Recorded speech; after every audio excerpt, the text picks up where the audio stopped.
তের ভাই মাথার চুল তো পাকি গেল, কয়দিন আর বাঁচমু? নামাজ কালাম পড়মু, আল্লাহরে ডাকমু, কারো কাছে যদি খারাপই করে থাকি মাপ চামু, ভাই মাপ করে দাও। কয়দিন আর বাঁচমু? মাথার চুল এই যে সব পাইকে গেছে, এই সব পাইকে গেছে মাথার চুল। দুনিয়া রে, কয়দিন আর থাকমু দুনিয়াতে? চুল টুল সব পাইকে গেছে।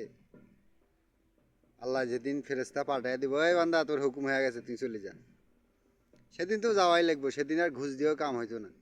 এখন না পুলিশে ওই যে এই সেই ধরলে ঘুষ দিয়ে ছুটান যায়, কিন্তু আজরালের কাছে হুম কাম হইতো না। ঘুষ, ঘুষ একবারে হুম, ওখানে কোনো ঘুষ চলে না, যাইতেই হইব। যখন সময় হয় তখন যাইতে হইব, কোনো ঘুষ চলে না। কি কস? ওখানে কোনো ঘুষ নাই, ঘুষের কোনো কারবারই নাই। ডাক দিছে তো যাওয়া লাগবে। লা ইলাহা ইল্লাল্লাহু মুহাম্মাদুর রাসূলুল্লাহ।